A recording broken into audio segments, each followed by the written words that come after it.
But more and more Black women have been facing a dilemma. They're the most educated group in the country and also the most likely to be unpartnered at a staggering 62%.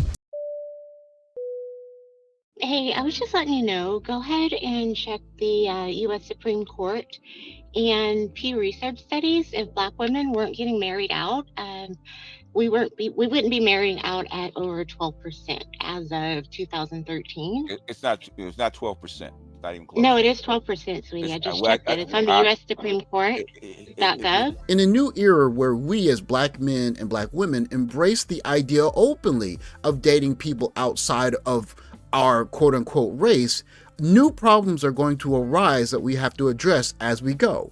And one of the main problems that we're going to have to address is who becomes us, Black people. If you ask most Black men, we don't really mind if Black women date white men. As a matter of fact, we've never had any control over it. That's just American history. But the other part of that, of course, is if there's going to be a union between Black women and white men, how is that going to affect our definitions of us and, of course, Black politics and how we get along with each other?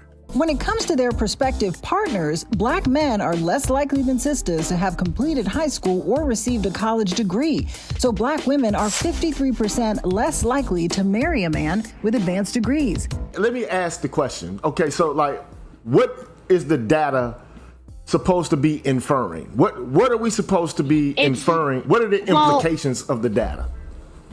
Well, I was just letting you know that as of 2013 and 14, Black women were marrying out over 12%. So it's 2023 going on to 24. Imagine what the numbers are now, because I don't know where you guys live, maybe in the ghetto or something, but I live in a very diversified city. What does that have to do with the price? Just like the conversation you're hearing between Dr. Green Gorilla, B.J. Zivmore, and a caller, we heard a very similar conversation when Malika Andrews called into Stephen A.'s show a year ago and chastised him for his take on the situation with Ime Udoka. The fact that we are sitting here debating whether somebody else should have been suspended or not, we are not here, Stephen A., to further blame women.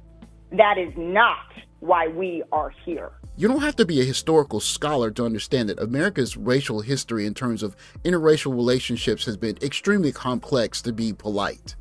On the one end, we have a president who had a mistress, girlfriend, what word is the best one, I'm not sure, in Sally Hemings, and then we have a different history with a young boy who made a mistake making an advance at a young lady, and it cost him dearly. What does the data allude to? What point are you making by presenting that data? What does it mean in the larger context of the conversation we're having? Because you're saying that we can't get white guys. We can't get white guys. I mean, come on, white guys are some of the easiest guys to get.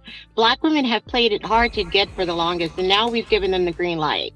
So it's not hard from this point on, sweetie. That's all I'm letting you know. The question I ask in this video is, what happens to the relationship between Black men and Black women when more and more young Black women are marrying white men? Do they still see Black men as their brothers?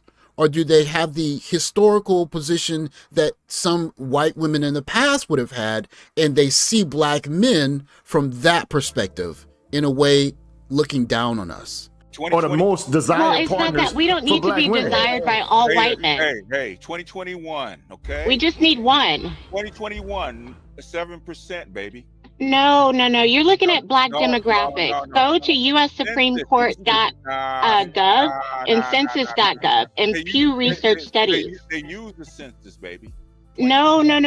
Stop being lazy. Stop being lazy and go check for yourself, because what I'm seeing is something totally different. I'm so sorry. No. I'm so sorry. Revolt TV just did a documentary about it. And 1 out of every 6 Black men between 25 and 54 have disappeared from daily life. Incarceration and early deaths, the main drivers behind their absence, leading many Black women to expand their horizons. I've spoken on Cam Newton before. He's an ex-NFL football player. He's a very eccentric dresser. He has a very interesting attitude. And he has children by, I believe, 3 different women, maybe 4 now. And I believe it's a total of 8 children. But he's also a high-value man in America, specifically the Black community, where high-value men are afforded this luxury, if you will. But until today, I would have assumed that with the college resume that he had in winning the Heisman and winning the national championship, and his pro resume where he was NFL MVP, he led a team to a 15-1 season in the Super Bowl, and a variety of accolades that would put him in a place where a very small group of men, or at least football players, could say that his level of football knowledge or acumen is unworthy of conversation. At least until today, because again, we are confronted with the same attitude that was spoken about in this particular video. How do black men get along with black women when black women become wives of white men? Like, move past the outfit for a second. He literally said, in the year of 2023, where it's all about NFL backups, where is Cam? Not on an NFL roster, right? So he's talking about all these NFL game managers. He sounds like the people literally tweeting at me from their basement, like, get back in the kitchen. Like, it's like you are at home watching me. Like just turn the TV off. Probably like, in the kitchen. The video you heard from Kimberley Martin were a response to this from Cam Newton. Last week, Cam Newton made his case for his former Carolina Panthers teammate and current San Francisco 49ers running back Christian McCaffrey to be this year's MVP. In doing so, the 2015 NFL MVP took the controversial stance that quarterbacks Dak Prescott, Brock Purdy, Tua, and Jared Goff are more game managers than they are difference makers. Of course, there are people that take issue with this. Some of them are big football fans. Me, I don't watch as much football as I used to. And of course, there are people inside the football world that can argue back and forth with Cam Newton. But if you take a look at Cam Newton, one of the 7 players to be named the Heisman Trophy winner and to win an NFL MVP, he is in a unique position where he can make these kinds of comments. But who are in the positions where they can refute these comments? That's not a very long list, is it? Year of 2023, where it's all about NFL backups, where is Cam? Not on an NFL roster, right? In this new age, we as black men and black women have to reevaluate not only how we see each other, but how we're going to deal with each other moving forward. In simpler times where we were all African descendants of slaves and we had similar political ideals and racial identities, we all moved in a way that had us march on Washington and get civil rights legislation passed and the like.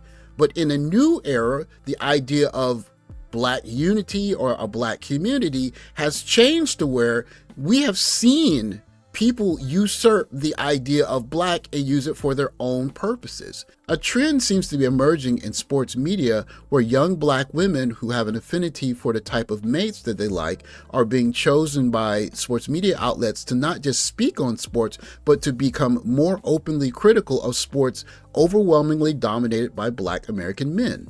And the question becomes, is this a microcosm for the future of the black community, where you have a growing number of young ladies who are marrying certain types of men and seeing themselves as maybe the criticizers of the community, and black men retaining the same place that black men have always had in the black community of black men are undereducated, black men don't work hard enough, black men don't take care of their responsibilities, and for a growing number of black men looking at this landscape, the one and only option that seems to be available is SYSBM. So if you wonder where the SYSBM is coming from, it's coming from a group of black men that are seeing the future of the black community and seeing that there's just no honorable place for them in it. Thanks for watching. Like, subscribe, comment below. I'll catch you in the next video. Take care, guys.